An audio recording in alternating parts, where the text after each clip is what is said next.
Hi, you're watching this video if you need to retake the energy types quiz. So let's just review what are the energy types. We had a discussion about this in class. There's a video of that if you want to go watch that as well. This video is going to be a little simpler. Okay, so basically we have these two types of energy. We got potential energy, and we have kinetic energy. Okay, those are our two main types of energy.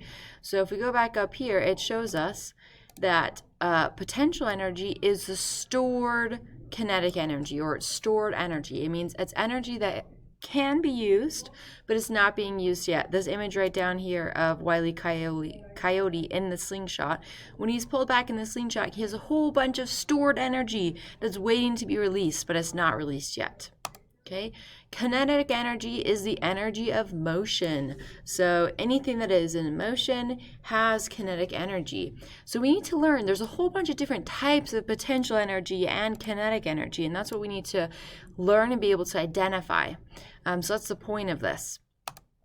Alrighty, so here's our list. Potential energy. We have nuclear energy, chemical energy, gravitational energy, and elastic energy.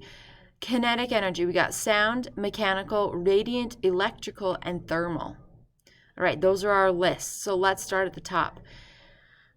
First one from our potential energy list that we're going to talk about is gravitational energy, and I'm actually going to highlight it so we know we've talked about it. Okay, so gravitational energy.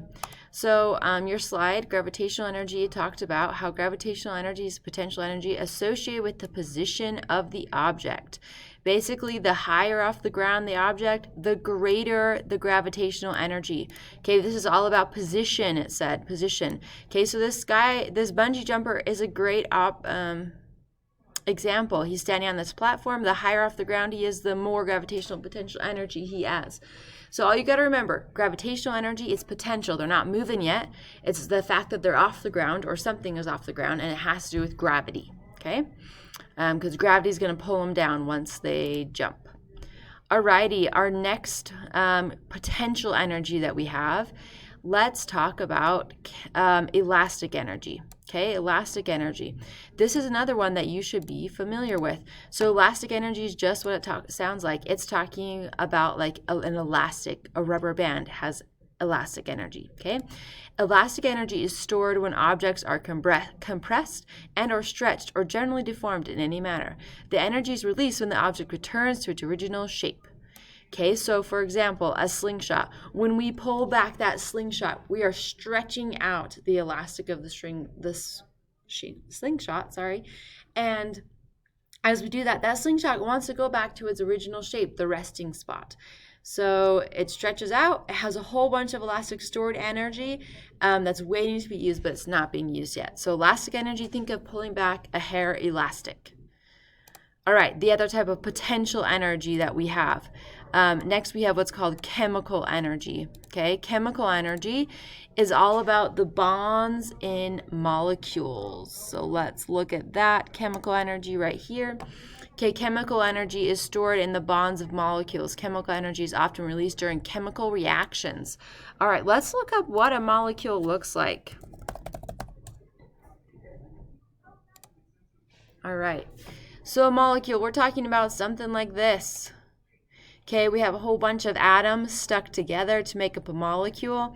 And what happens is we have these things right here in the middle called bonds. They're holding the atoms together, and they have chemical energy in them, stored in them. And so when we do something like eat food, okay, so let's pretend like this is a molecule that's making up a piece of bread.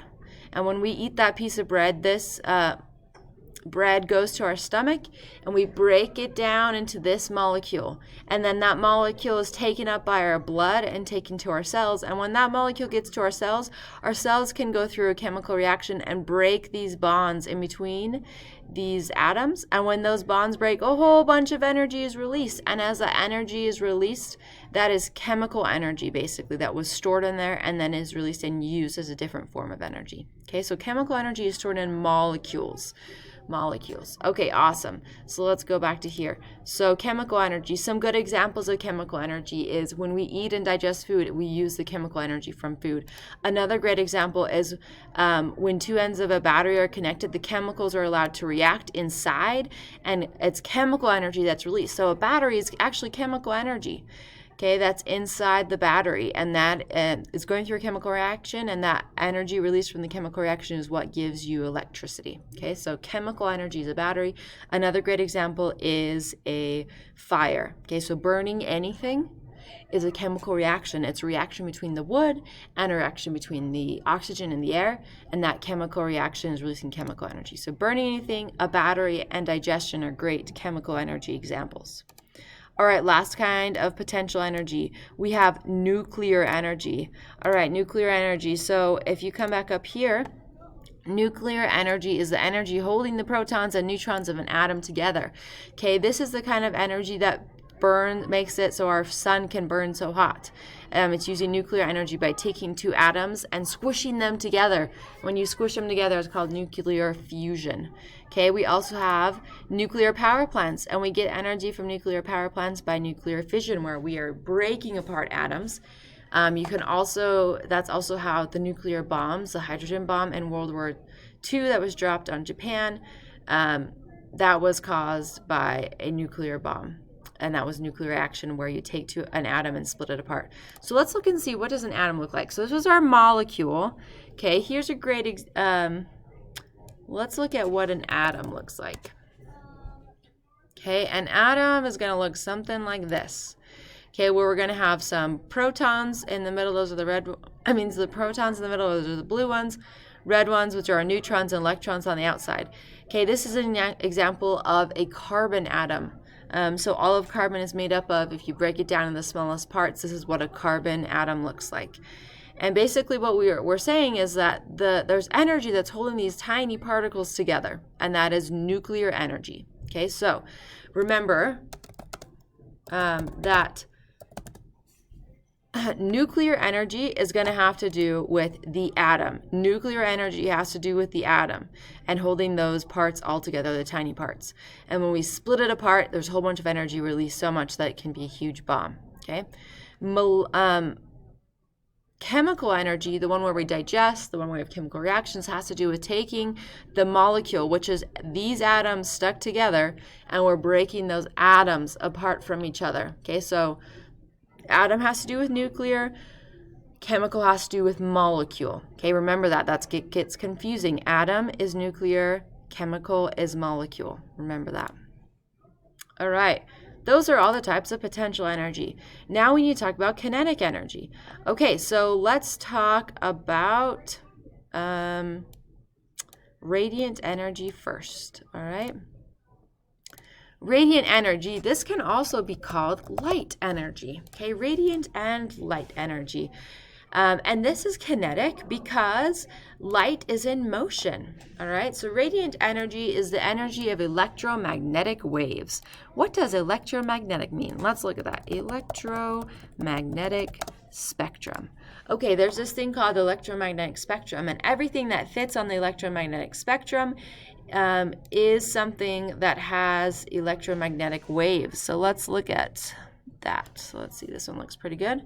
So we got radio waves on there, we got infrared waves, we got UV rays, we got visible light, we got X-rays, we got gamma rays. Okay, so basically you have this huge range of different types of waves that includes like radar, TV, FM, AM radios, Wi-Fi, Bluetooth, visible light, which is this tiny section on the spectrum. And that's all the light that we can see. We also got X-rays on here. We got UV. UV is what we wear sunscreen to protect us from the sun. So basically all of these different types of waves fit on this thing called the electromagnetic spectrum, and all of them have kinetic energy because the wave is moving. Okay, remember, have you ever heard of the speed of light? That is because the wave is moving. All right, so coming back to here, radiant energy can also be called light, solar, or electromagnetic energy. So anything that has light, gives off light, or gives off some sort of wave like an X-ray is going to be called radiant energy, and it is continuously moving. Okay, to go along with that, there's also sound energy. This is another kind of wave. Sound is a wave that moves the particles. They are slightly different, and we'll learn about that later, how sound and light are different. But sound energy is wave. So anytime you hear a sound, that is a type of kinetic energy. Sound energy is the movement of energy in the form of waves. These waves create vibrations that travel through a substance. Okay, so this is showing you chime, but anything you can think of that makes a sound has kinetic energy. It's sound kinetic energy. Okay, next, let's talk about thermal energy. Okay, thermal energy, really you could also call this heat energy. Okay, thermal energy or heat energy, anything that gives off heat is going to be have thermal energy. Thermal energy is due to the motion of particles. The faster the particles move, the more thermal energy. Okay, so that's just saying that all heat is how fast are the particles moving that make up that substance. So if you were in class for the discussion, we looked at a hot cup of water and a cold cup of water, and we put some food dye in both, and we saw that the hot cup of water spread the food dye around faster, so the whole cup of water became green from the food coloring faster than the cold cup of water, and that's just because the particles in the hot cup of water were moving faster. Okay, and because they're moving, they're kinetic energy. So anything that gives off heat has kinetic thermal energy. All right, next we got electrical energy. Electrical energy is exactly what it sounds like. Anything that uses electricity has electrical energy. Okay, electrical energy is when electrons move or flow from an atom to an atom. We're creating an electrical circuit.